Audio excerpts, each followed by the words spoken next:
Milei no le alcanza. No. Le llevo tranquilidad a Leandro Santoro. Sí, porque ahí. Se lo confirmamos. Y acá. lo teníamos enfrente. Claro, nos ¿qué le tirás el íbamos a compromiso. Si estaba Milei, le decíamos Milei. Claro. Ah, claro, son periodistas. Claro, hay que entender la situación. ¿Cómo estás, Leandro? ¿Bien? ¿Qué hace, Luis? ¿Tenés números? ¿Manejás números? Las encuestas que están circulando, más o ¿Y? menos. Son esos números. Que se mantiene más o menos Más como... o menos, me parece que yo creo que vamos a mejorar un poco, espero que mejoremos un poco en la ciudad. La provincia no tengo información, además tiene peculiaridades, viste, que la hacen... El que diga que entiende la República de la provincia de Buenos Aires se puede. miente escandalosamente. no se puede. Y bueno, esperemos mejorar un poco la elección. No lo veo a Milei, me parece que Milei se decayó como candidato después del debate, quedó flojo, y la expectativa inicial de ellos se fue desinflando a poquito. ¿Cómo estás vos personalmente? Cansado, Luis. Me imagino. No, es una cosa, nivel de intensidad, contento, cansado, pero haciendo lo que me gusta, así que... Yo digo, porque te toca, ya lo sabés. Tengo un especial. El sábado se hace la marcha Vuelta al Orgullo. Ya no me acuerdo qué año fue, porque el año anterior, que fue el anterior, nos cruzamos en una de las carrozas que había por este lado. Y yo decía, eso es un tipo laburante, consecuente, inteligente.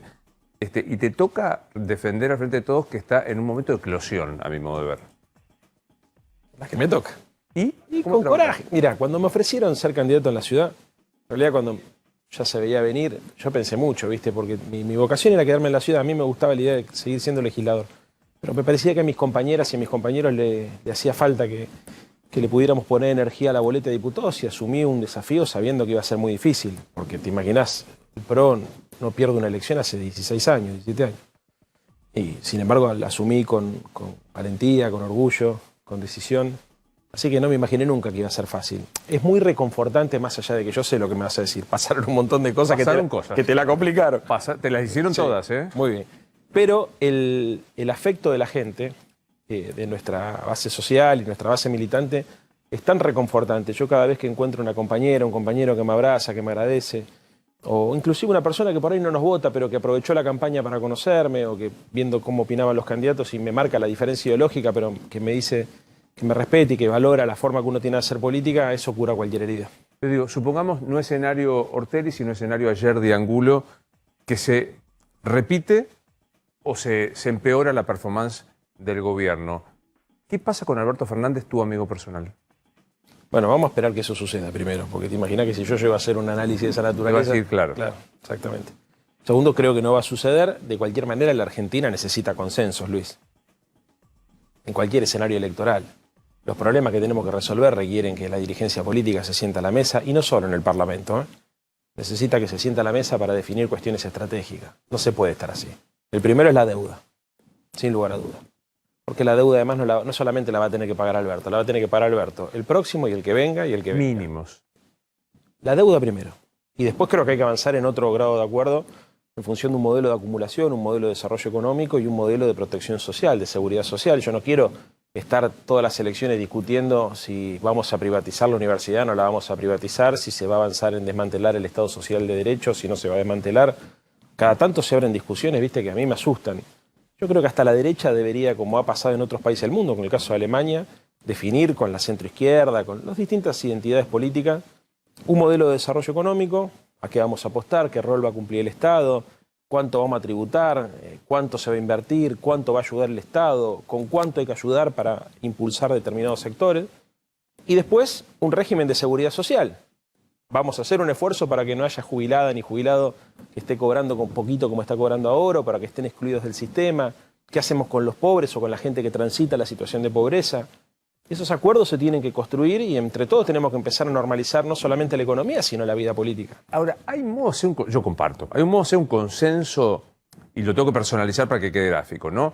Con Macri, la expresión Macri-Cristina, digamos, la política argentina resiste la posibilidad de no hacer un acuerdo con estas expresiones que parecen irreconciliables. Son liderazgos.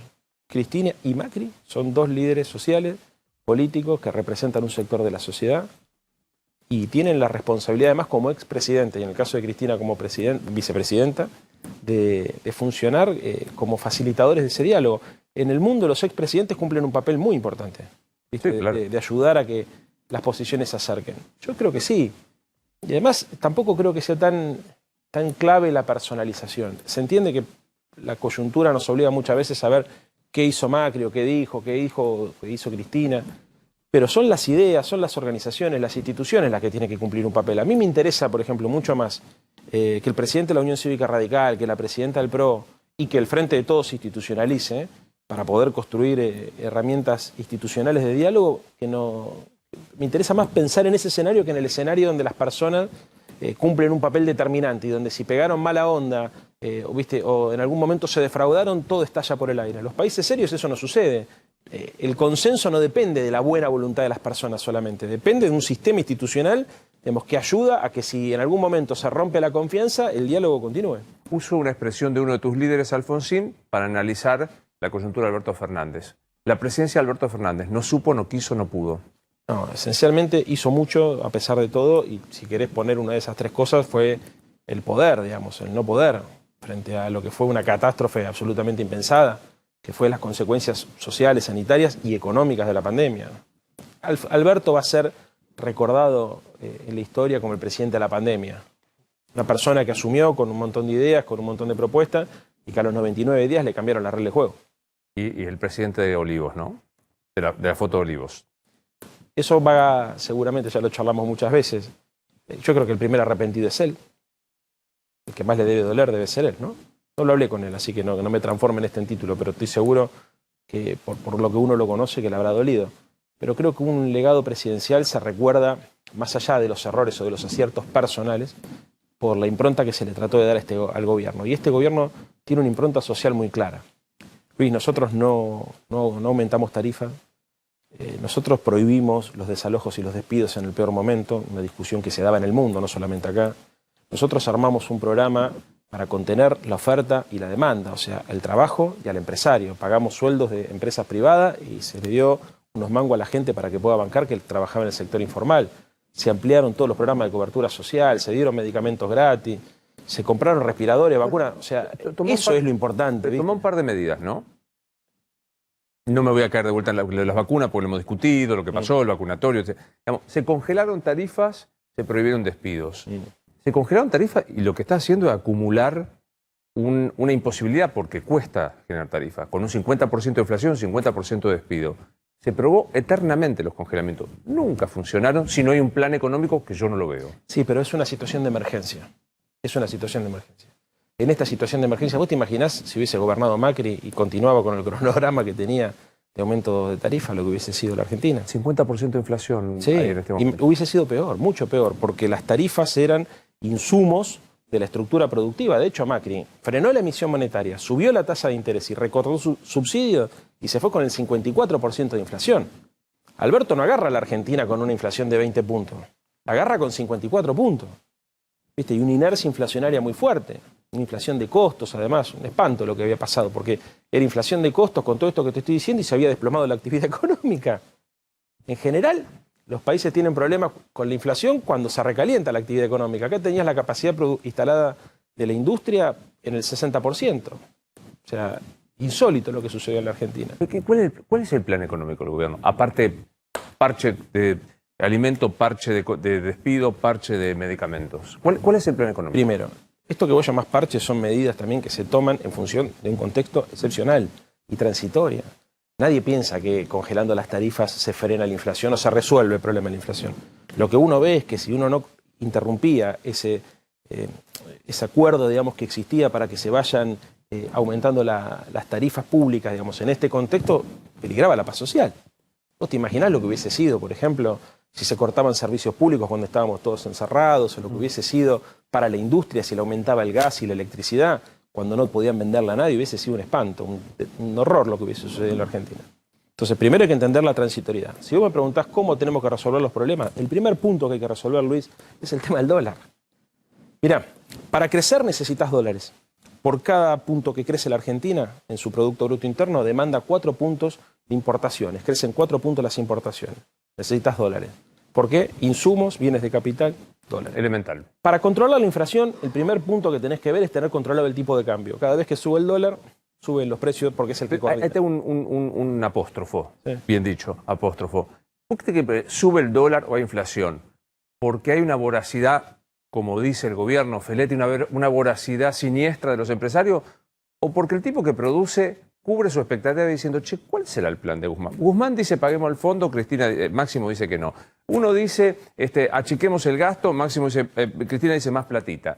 No tiene nada que, no hay nada para decir, ¿cuál es el modelo económico del gobierno al frente de todo? Pero separémoslo, la discusión, porque una cosa es el congelamiento de precios sobre los alimentos, donde se comprobó que el aumento en la última quincena del mes pasado había sido por encima del índice general de precios.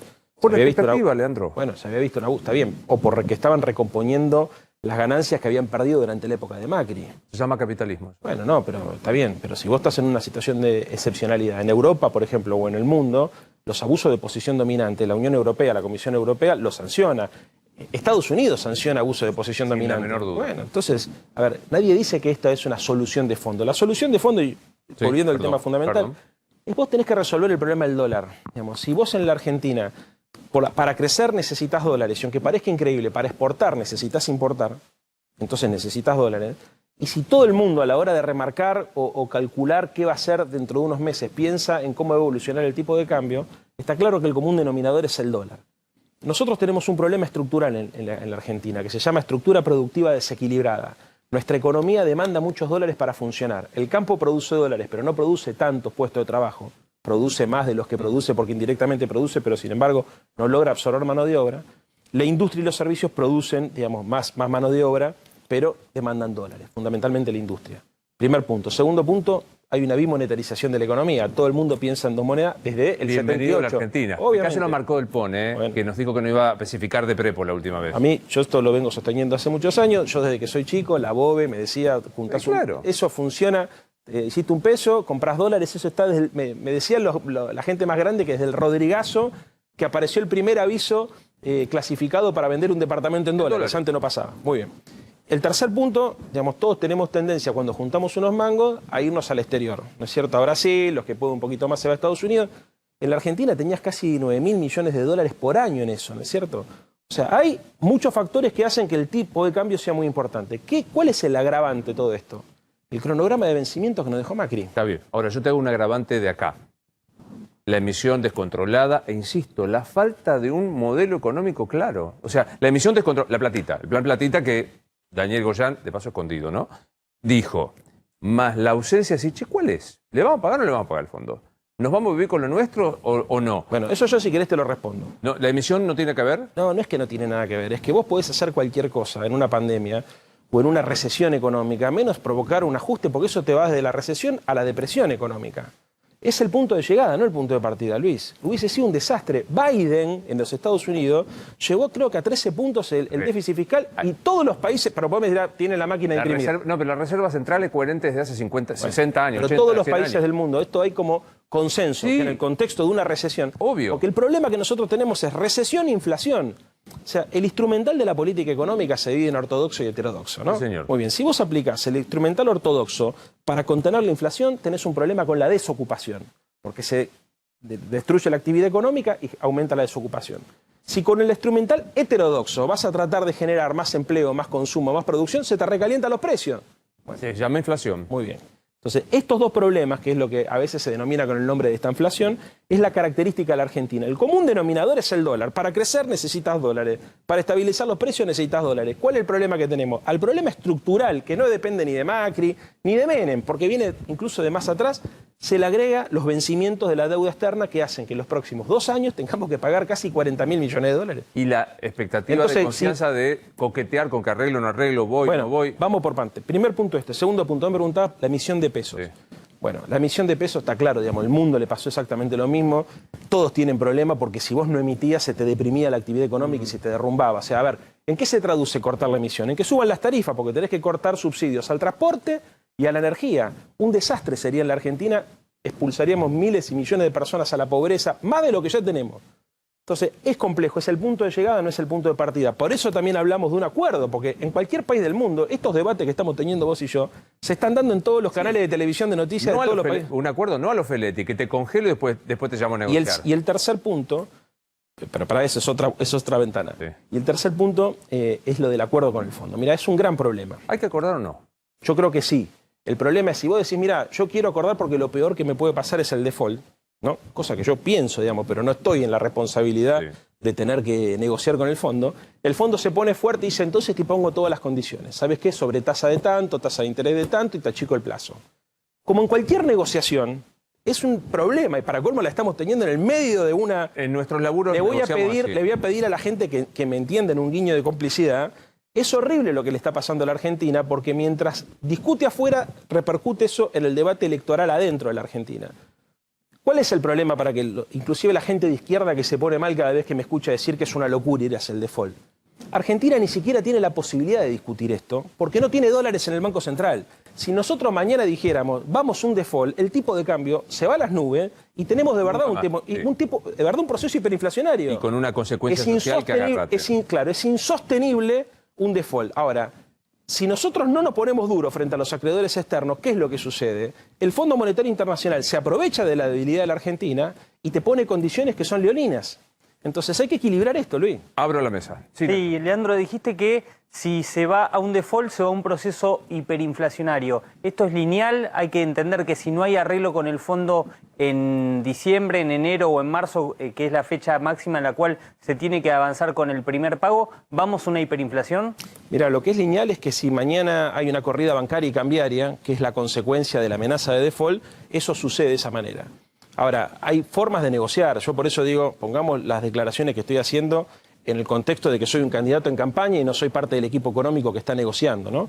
Pero cuando vos negociás, por ejemplo, una de las cosas que tenés en cuenta es que así como nosotros tenemos un problema, el fondo también tiene un problema porque la deuda es enorme. Entonces yo creo que hay voluntad de parte de los dos sectores, del gobierno argentino y del Fondo Monetario Internacional, de llegar a un acuerdo. Lo que se está negociando son las condiciones.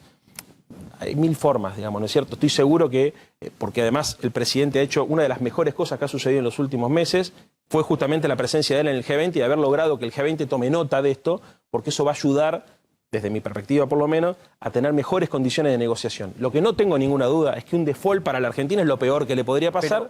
Pero insisto, porque me dejas interrogantes y no quiero que se te malinterprete en todo caso o malinterpretarte yo. Vos decís, hay un default, hay corrida bancaria, hay hiperinflación. Lo peor que puede pasar en ¿Eso es? Sí, pero es mecánico.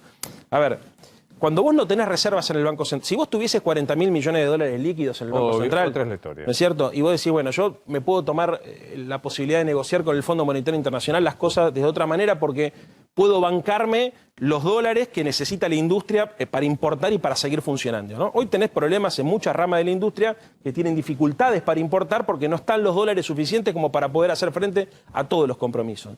La mayor presión es sobre la especulación acerca de si el gobierno argentino va a poder o no va a poder acordar con el fondo porque los vencimientos... A ver, no sé, vos debés tener los números, pero creo que los vencimientos de marzo son cerca de 6.000 millones. 6.000. No hay 6.000 millones. A ver si nos entendemos. Pero eso desata una corrida. Y claro que sí. A ver, si vos sabés que... Te lo pongo a la inversa. Si el gobierno argentino tuviese que pagar los 6.000 millones en marzo y vos sabés que tenés un flujo, necesitas un flujo de dólares para abastecer el ahorro de los 200 pesos, el contado con liqui y todos los dólares de la industria, más los dólares que se van a reclamar seguramente a fin de año por el tema de las vacaciones, ¿eso qué genera? Digamos, todos los actores económicos tienen información y saben perfectamente qué es lo que está pasando. Entonces eso provoca una anticipación en las conductas. Lo peor que nos puede pasar es el default. ¿Por qué? Porque básicamente no tenés dólares en el central para bancarlo. Ah, claro. Si vos no supieras, por ejemplo, te lo voy a traducir un último ejemplo para que se entienda bien. Si vos sabés que los ahorros de los particulares se contabilizan como reservas. Sí. Muy bien, eso no es algo que funciona así. Los encajes. Sí, y los ahorros de los particulares se contabilizan. Muy bien. ¿Qué haría la gente si supiera que la Argentina entra en default? ¿Qué haría el particular? ¿Y qué harían ni hablar los empresarios? Probablemente iría a retirar los depósitos, ¿no es cierto? Es obvio. Los depósitos en dólares. Muy bien. ¿Qué pasa si todos van al mismo tiempo a retirar los depósitos en dólares en cualquier país del mundo? Ni acá ni en Estados Unidos. Bueno. Entonces, es complejo el tema. Y la verdad es que, para mí, la dirigencia política argentina se lo está tomando con un nivel de irresponsabilidad esta discusión enorme. De la ultraizquierda y la ultraderecha no me extraña, digamos, porque juegan siempre al límite. Pero la verdad que de Juntos por el Cambio, que tiene aspiraciones de conducir la Argentina, que se niega la posibilidad de ayudar a resolver este tema, la verdad que aspiro... Y del frente de todo que habla para tribuno, no vamos a pagar con el hambre. Eso claro, pero a ver, Luis, son los primeros en hablar en default. El frente de todo. Vos te imaginás, ahora te la pongo a la inversa. Soy el primero que dice es una locura el default, nos la vamos a poner de frente. Muy bien.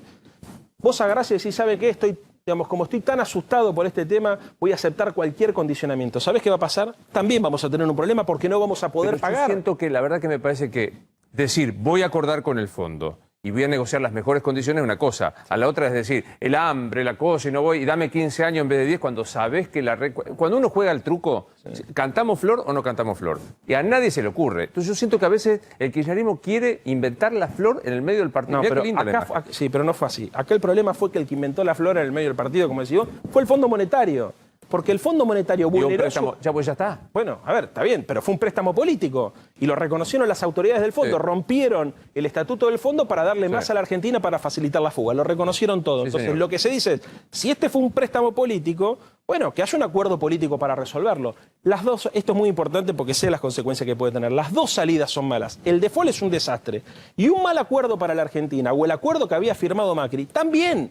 Porque es impagable. Entonces, digamos, es increíble el infantilismo de la dirigencia política Vamos a esto argentina. que nunca se hizo en la tele. Haces una pregunta y no la contestes ahora. Vale, además de candidato, sos asesor y amigo del presidente. Hubo un momento después de las internas en donde parecía que se rompía el Frente de Todos, que fue cuando el kirchnerismo presentó las renuncias y Alberto estaba decidido a aceptar, por ejemplo, la de Guado de Pedro. ¿Creés que se puede romper el Frente de Todos? No lo contestes ahora. Pequeña pausa.